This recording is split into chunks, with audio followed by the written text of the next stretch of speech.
Morning. How are you? After watching watching the other night back, do you still kind of feel the same way about that game, or is it kind of a situation where you look at the last 20, you can flush it and move on? No, we didn't play well enough, so we're going to talk about you need to close out games to expect to get anywhere. Close games should be a strength of ours, so we addressed it this morning. We're always going to work on what we do well too and reinforce that. So we talk about that, and we usually go on the ice and try to fix things that we can do better, and that's what today's practice was a little more about. When you're talking about mismanaging the puck, because you're in a good spot after 40, but going into the third period when you're talking about mismanaging pucks, is it more mental in that kind of a situation, or is it just like a bad bounce here or something like that? Well, okay, let's go through them. Petros comes off the glass, not the best bounce, right? But still, that's the one that, to be honest, they had two guys behind them. They were cheating. They got rewarded for cheating. That's not going to happen every day. So we would have had, if we handle that, or forward helps, whatever, it's a 4-on-3. So that one's a bit of a bad bounce. Played the 2-on-1 very well. Didn't allow an east-west play. So that's how our goaltenders typically have a best chance to make the save when you don't allow the cross-ice pass. But the end of the penalty, we mismanaged a couple on the wall. Didn't execute the play to get out. Those are ones that, I don't know if it's mental, we didn't execute. So whatever category that goes into, physical, mental, it's in there. Lack of execution. Don't take care of the front of the net. That one's on us. The next one was what? The point shot. Don't box out. Goalie doesn't find the puck. Don't get in the shooting lane. I think that started probably with a puck battle, so there's lack of execution on that. The last one we're still trying to sort out. We had 4 forwards on the ice because we were trying to get our 6-on-5 group together, but we still should have been able to put out a fire. But that one probably would flush more than any because, as I said, we had Jack playing D because that's kind of sets up higher in the 6-on-5. We wanted to get that rush. I didn't know if we'd get a whistle after that, right? And we're down 2, so it was, 2.5 minutes. So that one is just probably a little disorganization on the personnel that I'd put out there because we want to get going the other way and get set up for that. So, but the other 2 or 3, we can be better on. As a coach, do you do any scoreboard watching this time of year, or do you get anything out of that? I watch it because I would do it. I'd watch it in November. That's how I watch it now, just because I'm curious. You always want the teams around you to, if they lose, then we don't have to play catch up. So I'm not hoping they lose, but I'm watching the scoreboard just to see where we stand at the end of the day. But it's less about where we stand or just seeing who's hot, who's playing well. So yes, I scoreboard watch, but not till the game's basically over.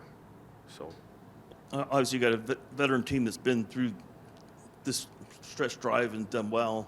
How valuable is that right now, as far as focusing on what they need to do? Well, I'll look at the 2 years I was here. The first year we came out of the break and we went on a tear.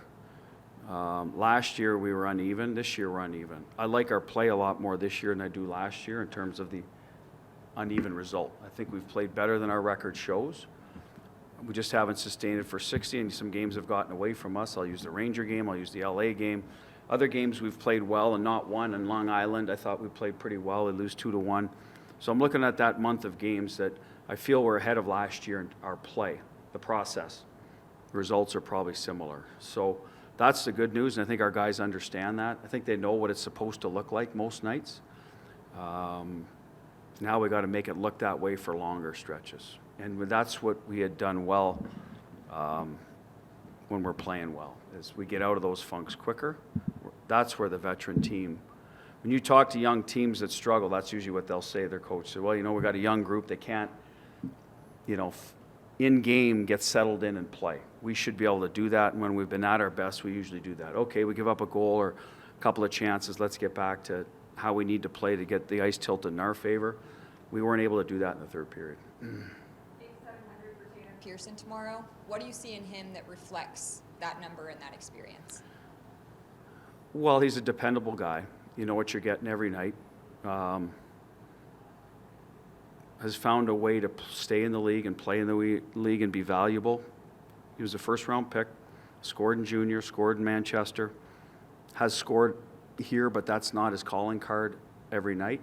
He's, you know, I don't know that he's played a lot of power play in his day, so he's a 5-on-5 scorer, good north-south player, good on the walls. I think that's, you know, reliable and dependable, I think, is the way you talk about Tanner Pearson. Doesn't always sound sexy, but it helps you win a lot of games. And he's been on winning teams. Two cups in LA. He was certainly part of one, maybe in the organization for the other. Can we say that? Can we agree on that, Dan? So he was not. So you're right. Hey, Bruce, you mentioned that the process this year better than what it was last year. The results about the same. When you know what it needs to look like, is it easier to correct it after a third period like in LA? I think it is. It's easier to take a day off, and because, you know, your first inkling is we got to go to work tomorrow.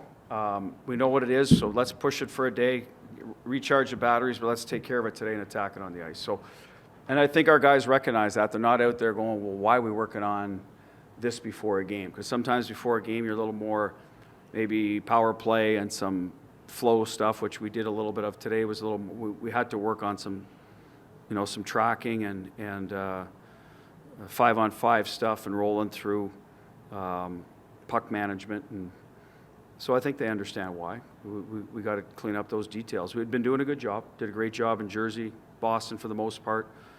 Vancouver was solid to the last 10. I wouldn't say it was puck management against Vancouver. They just had a good push, and we got ourselves in penalty, then 6-on-5. So, yeah, we got to get back to that more of that, what that looks like. Maintenance day for the guys who weren't out there today? All of them, yes. Thanks, Bruce. Thank you.